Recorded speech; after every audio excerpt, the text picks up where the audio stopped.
It all began on a hot summer afternoon. The road stretched endlessly through a quiet countryside, where the sound of cicadas filled the air, and the occasional car passed by with dust trailing behind. A modest, worn-out sedan pulled to the side of the road.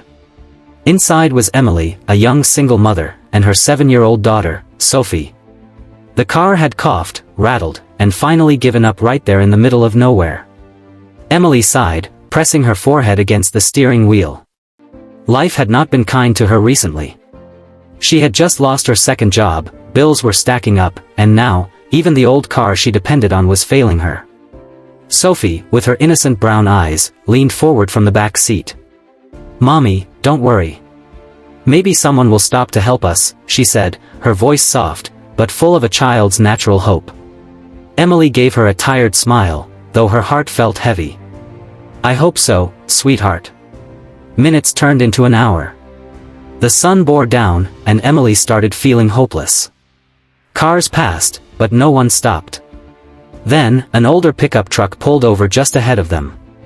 Out stepped a man in a simple white shirt, his sleeves rolled up, his shoes dusty from travel. He walked toward them with a warm smile. "Car trouble?" Emily hesitated. She wasn't used to trusting strangers easily, but something about him, his calm eyes, his respectful tone, felt safe. "Yes, it just stopped working. I don't know what to do." The man nodded, rolling up his sleeves further. "Mind if I take a look? I used to tinker with cars a long time ago." Emily stepped aside, watching as he bent over the engine. His hands moved with surprising confidence, tightening bolts, checking wires, adjusting things she couldn't begin to understand. Within 30 minutes, the car sputtered back to life. Sophie clapped her hands, her face lighting up. "You fixed it. Thank you, mister." The man laughed lightly. "Glad to help." He wiped his hands on a rag and gave Emily a kind nod. "You should be good to go now. But, just take it to a mechanic when you get the chance. This car's seen better days." Emily tried to offer him money, though she had little to give. "Please, at least let me." He raised his hand, gently refusing. "No need. Just promise me one thing, whenever you see someone struggling, do what you can to help. Even a smile goes a long way." With that, he got into his truck and drove away. Months passed.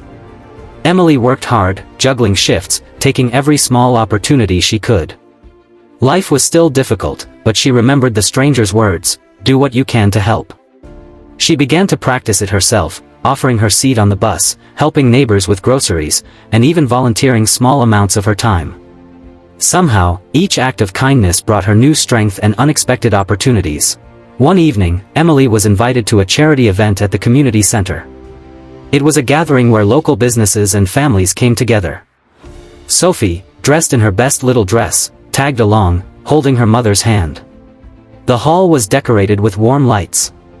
At the front, the announcer introduced the guest of honor, the CEO of a major company who had donated millions to community projects. Applause filled the room as a tall, well-dressed man walked on stage. Emily's eyes widened. Sophie gasped and tugged at her mother's hand. "Mommy!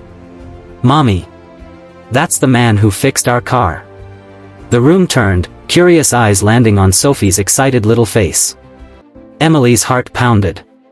Yes, it was him. The same man in the white shirt, the one who had stopped on the lonely road. Except now, he stood in front of a crowd, not as a mechanic or passerby, but as a powerful leader. The man noticed them. For a moment, recognition flickered in his eyes. He smiled, genuine and warm, and gave Sophie a small nod before continuing his speech. After the event, Emily approached him nervously. You helped us months ago. On the road. I didn't even know who you were." The man chuckled softly. "Most people don't. And that's how I like it.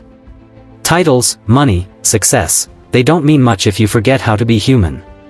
I never stopped fixing things, sometimes it's cars, sometimes it's lives." Emily felt tears sting her eyes. "I don't know how to thank you. You gave me hope when I had nothing left." He looked at her kindly. "You already did, by passing that hope on to others. That's the real gift. The truth was, Emily's life hadn't magically become perfect. She still struggled.